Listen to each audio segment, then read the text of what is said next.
Setelah berhasil meraih kemenangan di Freshman Grand Competition, Su Jingming kembali menerima hadiah yang sangat berharga. Ia memperoleh sebuah cincin penyimpanan berkapasitas 10 meter kubik, serta Mind Focus Pill Rank 5, pil yang mampu meningkatkan kekuatan spiritual seorang martial artist. Tanpa membuang waktu, Jingming langsung menuju ruang latihan. Di sana, ia segera meminum Mind Focus Pill untuk meningkatkan kekuatan spiritnya. Baginya, setiap peningkatan, sekecil apapun akan sangat membantu menghadapi lawan-lawan yang semakin kuat di Universitas Modu. Setelah selesai berlatih, Jingming berniat menjual cincin penyimpanan yang baru saja diperolehnya. Namun di tengah perjalanan, ia kembali bertemu dengan Jiang Chuxuan. Keduanya pun berbincang mengenai profesi potion maker, seorang peracik pil yang memiliki peran penting bagi para martial artist. Karena mempercayai kemampuan Jiang Chuxuan, Jingming menyerahkan beberapa rare herb miliknya agar diolah menjadi pil yang lebih bermanfaat. Sementara itu, di kediaman Dekan Yang, para senior sedang membahas penampilan luar biasa Su Jingming selama kompetisi.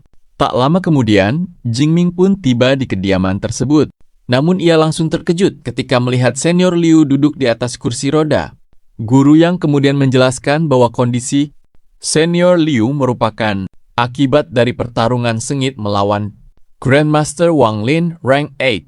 Setelah itu, Guru Yang memperkenalkan Jingming kepada dua senior lainnya, yaitu Su Wei dan Tong Yue. Sebagai hadiah perkenalan, keduanya memberikan Origin Energy Pill rank 4 dan 200 credits kepada Jingming.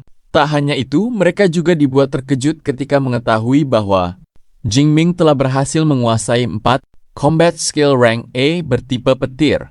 Sesuatu yang sangat sulit dicapai bahkan oleh banyak mahasiswa berbakat. Merasa kemampuannya sudah berkembang, Jingming ingin menguji combat skill rank S, Nether Thunder Armor. Guru Yang pun mengajaknya menuju training field. Sesampainya di sana, Guru Yang langsung menyerang menggunakan kekuatan power tier 3 tingkat puncak. Namun pertahanan Jingming masih mampu menahannya dengan baik. Atas permintaan Jingming, Guru Yang terus meningkatkan kekuatan serangannya. Benturan demi benturan terus terjadi hingga akhirnya Nether Thunder Armor mulai mencapai batas ketika menghadapi serangan. Tier 4 rank A membuat para senior yang menyaksikan latihan itu tercengang. Guru Yang sempat mengajak semua orang beristirahat.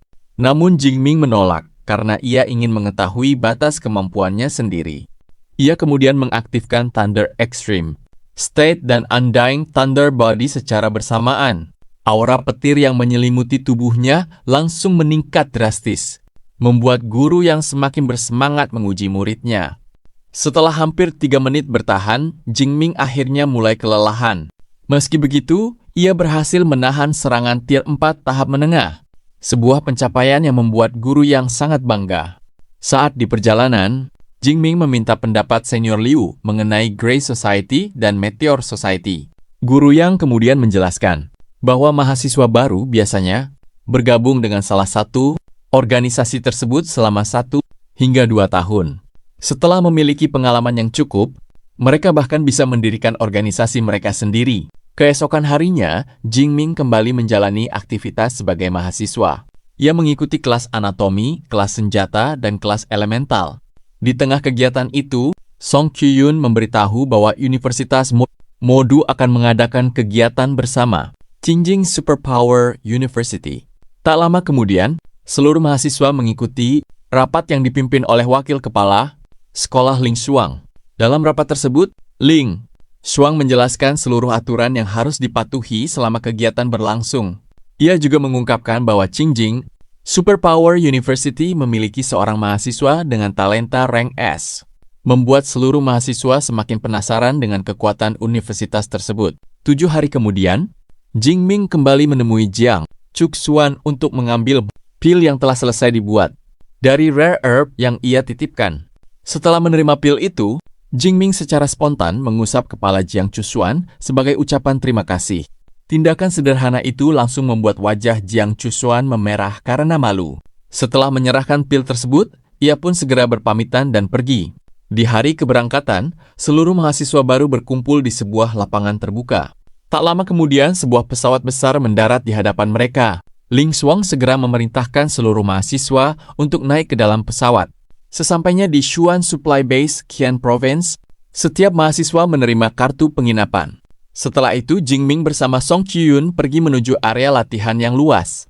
Di sana mereka bertemu dengan Qiran Rao yang datang memperkenalkan dirinya. Jingming mencoba menyambutnya dengan mengulurkan tangan. Namun, Qiran Rao justru mengabaikan uluran tangan tersebut. Setelah itu, ia menghampiri Song Qiuyun. Bukannya menyambut, Song Qiuyun malah menutup hidungnya karena merasa terganggu. Saat Qiran Rao mencoba menyentuh Song Qiuyun, Jingming langsung berdiri di depan dan menghentikannya. Dalam sekejap, aura keduanya saling berbenturan, menciptakan ketegangan meski belum terjadi pertarungan. Jingming kemudian mengajak Song Qiuyun pergi meninggalkan tempat itu. Namun belum jauh berjalan, ia melihat seorang pria fanatik agama menghunuskan pisau kepada seorang wanita beserta anaknya. Tanpa ragu sedikit pun, Jingming langsung bergerak. Dengan satu serangan cepat, ia berhasil membunuh pria tersebut dan menyelamatkan ibu beserta anaknya dari bahaya. Setelah membunuh pria fanatik yang menyerang seorang ibu dan anaknya, Su Jingming tidak menyadari bahwa seluruh tindakannya diam-diam sedang diawasi seseorang dari kejauhan. Di tempat lain, sosok misterius itu segera melaporkan semua yang dilihatnya kepada atasannya. Dari percakapan mereka terungkap bahwa mereka berasal dari Heaven's Mandate Sect, sebuah organisasi yang ternyata telah mulai memperhatikan keberadaan Su Jingming. Sementara itu, kegiatan gabungan 3 universitas resmi dimulai. Perwakilan dari Qingjing Superpower University, Shuping, memberikan sambutan pembukaan. Seluruh mahasiswa menerima smart wristband yang akan digunakan selama kegiatan berlangsung. Tak lama kemudian, banyak mahasiswa mulai membentuk kelompok untuk memasuki Devil's Cave. Beberapa di antaranya bahkan mengajak Su Jingming bergabung. Namun Jingming memilih bergerak sendiri. Meski begitu, Song Qiuyun mengusulkan agar mereka bekerja sama selama 1 atau 2 hari pertama sebelum berpisah. Sebelum memasuki Devil's Cave, Jingming kembali bertemu dengan Qiran Rao. Keduanya saling menatap dengan penuh persaingan, seolah sama-sama mengakui bahwa lawan yang berdiri di hadapan mereka bukanlah orang biasa. Tak lama kemudian, seluruh peserta serempak memasuki Devil's Cave. Di dalam Devil's Cave, Jingming dan Song Qiuyun menemukan sekelompok Iron Fur Pangolins Tier 2. Tanpa ragu, Jingming langsung melancarkan serangan. Tebasan demi tebasan disertai kekuatan petir membuat para beast itu tidak mampu memberikan perlawanan berarti. Hanya dalam waktu singkat, 12 Iron Fur Pangolins Tier 2 berhasil ia habisi. Melihat kemampuan Jingming, Song Qiuyun hanya bisa terpukau. Ia semakin yakin bahwa memilih bekerja sama dengan Jingming adalah keputusan yang tepat. Menjelang malam, keduanya mencari sumber air untuk beristirahat. Namun dari kejauhan mereka melihat seekor Beast Tiger sedang meminum air di tepi danau. Tiba-tiba seekor Source Water Giant Crocodile Tier 4 muncul dan langsung menerkam harimau tersebut. Melihat Beast Tier 4 itu, Song Qiuyun segera mengajak Jingming pergi. Namun Jingming justru memilih tetap tinggal. Ia berniat mengalahkan Giant Crocodile tersebut. Tanpa menunggu lama, Jingming langsung mengaktifkan teknik guntur surgawi. Sambaran petir dahsyat seketika menghantam Giant Crocodile. Tier 4 hingga Beast itu tewas dalam satu serangan. Jingming kemudian memberitahu Song Qiuyun bahwa Giant Crocodile sudah mati dan mengajaknya memeriksa lokasi tersebut. Song Qiuyun tentu saja sangat terkejut mendengar Beast Tier 4 bisa dikalahkan secepat itu. Setelah memastikan keadaan aman, tubuh Giant Crocodile pun disimpan ke dalam cincin penyimpanan milik Song Qiuyun. Setelah itu, Jingming kembali mengajak Song Qiuyun berburu Beast. Namun Song Qiuyun meminta izin untuk mandi terlebih dahulu. Sementara itu, Jingming memilih mengamankan area sekitar agar tidak ada Beast lain yang mengancam. Namun tiba-tiba, air di danau berubah menjadi merah karena darah yang terus mengalir dari dasar kolam. Di tempat lain, anggota Blood Moon Sect sedang berdiskusi mengenai darah Dewa Naga kuno. Saat alat pelacak mereka mendeteksi kemunculan darah tersebut, seluruh anggota sekte langsung bergerak menuju lokasi. Sementara itu, Jingming dan Song Qiuyun masih mengamati fenomena air merah di hadapan mereka. Karena penasaran, Jingming memutuskan turun ke dalam kolam.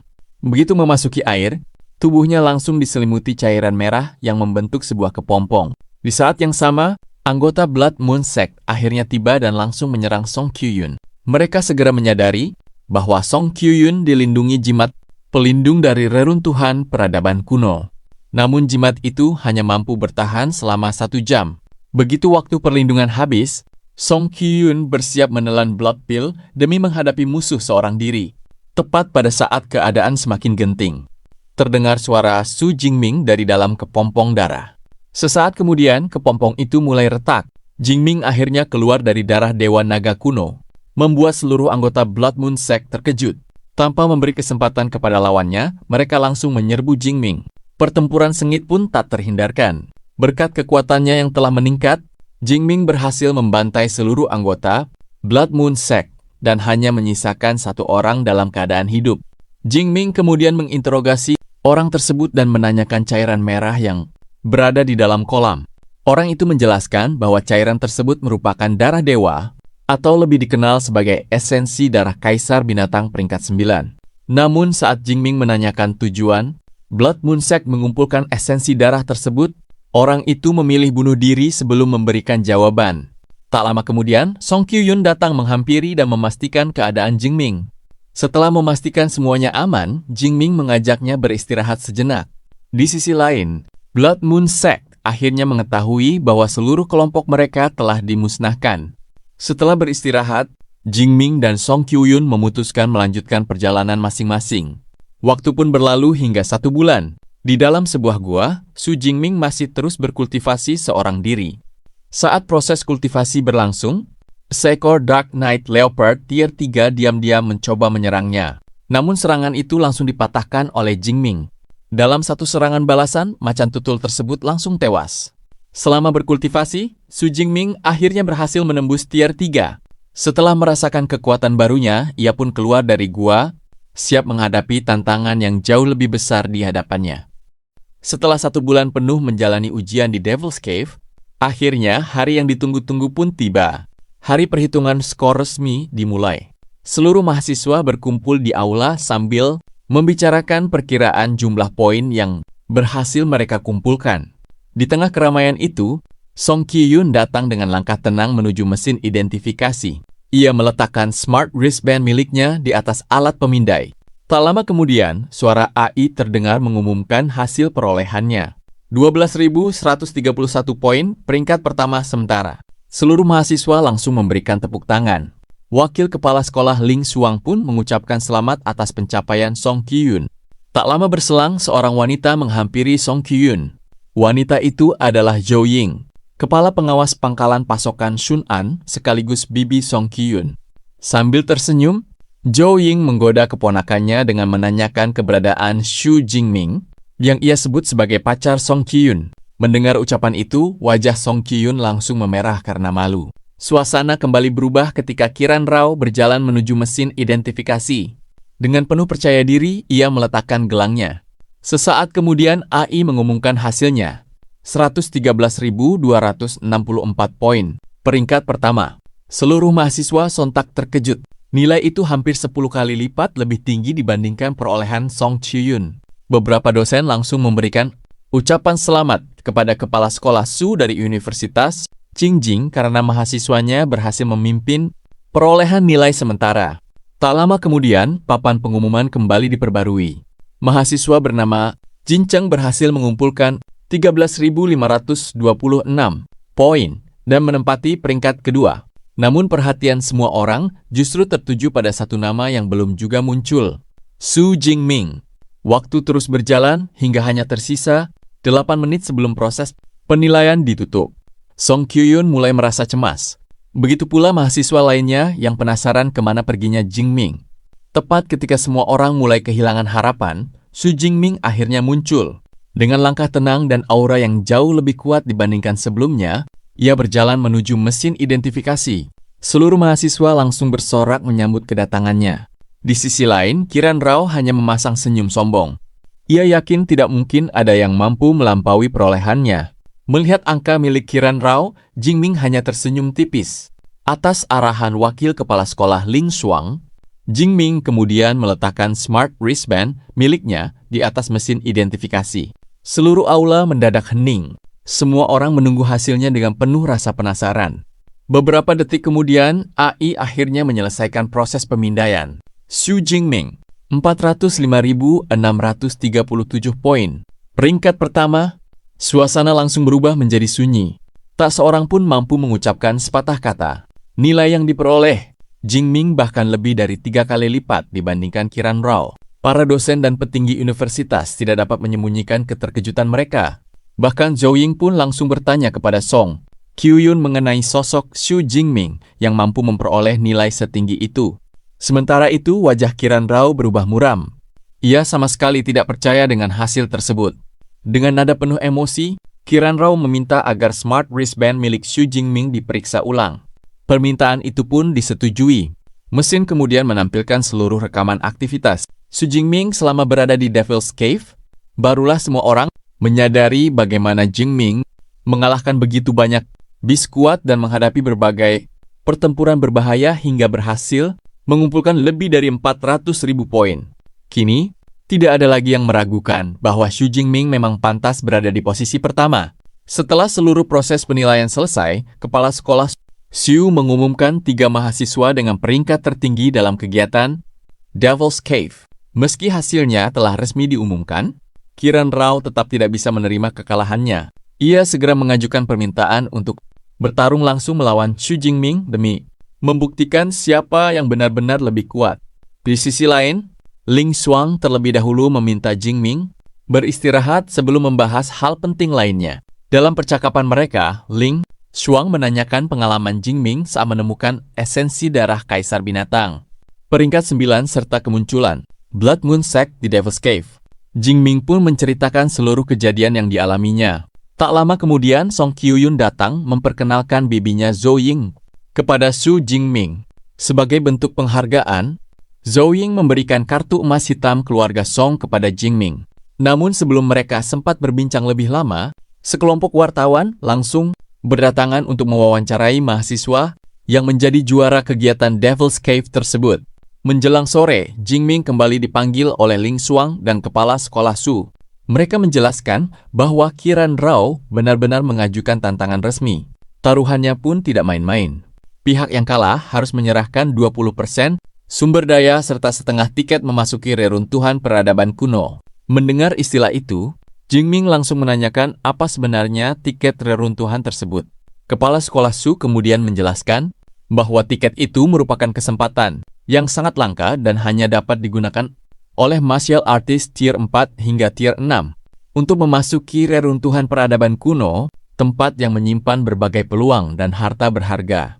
Setelah mengetahui nilai dari hadiah tersebut, Jingming tanpa ragu menerima tantangan Qiran Rao. Di sisi lain, Qiran Rao justru merasa sangat senang. Ia berniat mengalahkan Jingming di depan semua orang sekaligus mempermalukannya. Hari pertarungan yang ditunggu-tunggu akhirnya tiba. Di luar arena, para mahasiswa dari 3 universitas terus membicarakan duel antara 2 pengguna Ability Rank S. Sementara itu, Qiran Rao sudah berdiri di sisi arena dengan tatapan penuh percaya diri. Tak lama kemudian, Xu Jingming datang dan langsung memasuki arena. Pertandingan tersebut dipimpin oleh wakil kepala sekolah Universitas Jingcheng, Jiang Quan, seorang Grandmaster tingkat 8 dengan elemen air. Begitu duel dimulai, tanpa membuang waktu, Qiran Rao langsung berubah menjadi Brahma Beast Sovereign, membuat seluruh penonton menyadari bahwa pertarungan sesungguhnya akhirnya akan dimulai. Melihat Qiran Rao berubah menjadi Brahma Beast Sovereign, Xu Jingming tetap berdiri dengan tenang. Raut wajahnya sama sekali tidak menunjukkan rasa takut. Tanpa membuang waktu, Jingming langsung mengaktifkan ability rank S, Petir Dewa Zixiao. Seketika, petir berwarna ungu memenuhi seluruh arena. Melihat energi dahsyat yang mulai memenuhi arena, wakil kepala sekolah Jiang Quan segera memperkuat penghalang pelindung. Ia khawatir benturan 2 pengguna Ability Rank S akan menghancurkan arena pertandingan. Seluruh penonton dibuat terpana oleh aura yang dipancarkan Xu Jingming. Namun Qiran Rao justru tersenyum meremehkan. Menurutnya, kekuatan petir Jingming bukanlah ancaman. Tanpa ragu, ia langsung menerjang ke arah Jingming. Pertarungan sengit pun dimulai. Qiran Rao mengayunkan pedangnya dengan kekuatan penuh.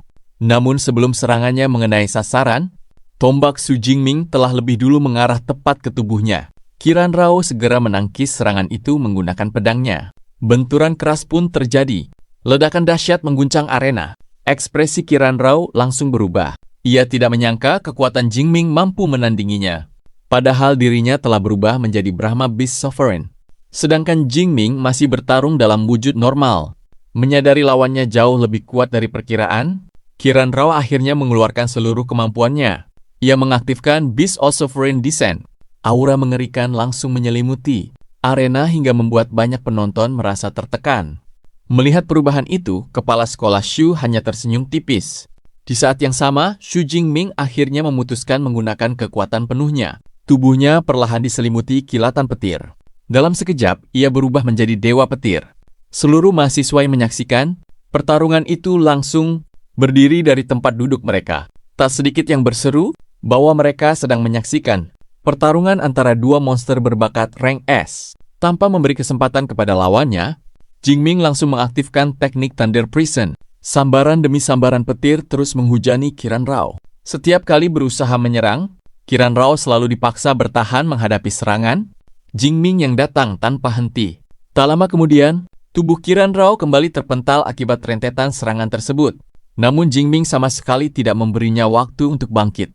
Ia terus menekan lawannya hingga seluruh serangannya berhasil mengenai tubuh Qiran Rao. Merasa terpojok, Qiran Rao berteriak bahwa kini gilirannya menyerang. Namun sebelum sempat bergerak, Xu Jingming hanya mengucapkan satu kata, meledak. Dalam sekejap, petir yang sebelumnya ditanamkan ke tubuh Qiran Rao langsung meledak secara bersamaan. Ledakan dahsyat itu membuat tubuh Qiran Rao terpental jauh. Seluruh tubuhnya dipenuhi luka akibat ledakan listrik. Belum sempat ia memulihkan diri, Xu Jingming telah muncul tepat di hadapannya. Ujung tombaknya langsung mengarah ke kepala Qiran Rao. Menyadari dirinya sudah tidak memiliki peluang untuk menang, Qiran Rao akhirnya memilih menyerah. Melihat hasil tersebut, wakil kepala sekolah Jiang Quan segera mengumumkan bahwa pemenang pertarungan adalah Xu Jingming. Sorak-sorai penonton langsung menggema memenuhi arena. Seluruh mahasiswa merayakan kemenangan Jingming dengan penuh antusias. Ling Xuang pun tampak tersenyum bangga melihat muridnya berhasil mengalahkan pengguna ability rank S dari universitas lain. Sebaliknya, kepala sekolah Shu hanya bisa menahan rasa kecewa setelah melihat Qiran Rao mengalami kekalahan telak. Sebagai hadiah kemenangan, Ling Xuang menyerahkan tiket memasuki reruntuhan peradaban kuno kepada Xu Jingming. Selain itu, ia juga mengumumkan bahwa 10.000 kredit akan segera ditransfer ke akun Jingming sebagai hadiah tambahan. Setelah pertarungan berakhir, Ling Xuang meminta Jingming untuk beristirahat dan memulihkan tenaganya. Saat sedang berbincang bersama Song Qiyun, tiba-tiba Dong Sheng dari Universitas Jingcheng datang menghampiri. Dia mengucapkan selamat, sekaligus memuji penampilan Xu Jingming yang berhasil memenangkan pertarungan. Namun di tempat lain, para petinggi Blood Moon Sect sedang mengadakan pertemuan rahasia. Mereka mulai menyusun rencana besar. Target mereka adalah menyerang ketiga universitas sekaligus dan melakukan pembantaian besar-besaran. Keesokan harinya, seluruh mahasiswa kembali memasuki kawasan perkebunan Devil's Cave untuk memetik berbagai herbal langka. Namun, 3 peserta dengan peringkat tertinggi dipisahkan dari mahasiswa lainnya. Dalam perjalanan, ketiganya sempat berdiskusi mengenai keyakinan, kekuatan, dan jalan yang dipilih masing-masing sebagai seorang martial artist. Saat rombongan sedang menikmati keindahan bunga-bunga eksotis di perkebunan, keadaan tiba-tiba berubah. Guru Su mendadak diserang oleh anggota Blood Moon Sect. Dalam sekejap, seluruh area perkebunan berubah menjadi medan pertempuran. Kekacauan pun terjadi di mana-mana. Di luar perkebunan, ketiga kepala sekolah dari masing-masing universitas segera datang untuk memberikan bantuan. Namun mereka dibuat terkejut karena seluruh kawasan telah ditutupi sebuah penghalang besar yang membuat mereka tidak bisa masuk. Sementara itu di dalam perkebunan, Guru Su terlibat pertarungan sengit melawan ketua Blood Moon Sect. Tak lama kemudian, sang ketua memilih mundur dan menyerahkan pertarungan kepada seseorang yang disebut sebagai Holy Sun. Saat sosok itu melangkah maju, Xu Jingming dan Qiran Rao langsung terkejut. Ternyata Holy Sun Blood Moon Sect tidak lain adalah Dong Sheng, orang yang sebelumnya datang memberi selamat kepada Xu Jingming. Penyamarannya akhirnya terbongkar. Di hadapan semua orang, aura Dong Sheng terus meningkat. Kekuatannya melonjak dari tier 2 menjadi tier 4, membuat seluruh mahasiswa yang berada di lokasi terdiam. Su Jingming dan Qiran Rao hanya bisa menatap dengan wajah penuh keterkejutan. Mereka tidak pernah menyangka bahwa ancaman sebenarnya ternyata selama ini berada begitu dekat dengan mereka. Ancaman yang sesungguhnya justru baru saja dimulai. Lalu, bagaimana kelanjutan pertarungan melawan Blood Moon Sect? Kita akan lanjutkan di part 5, chapter 41 sampai chapter 50.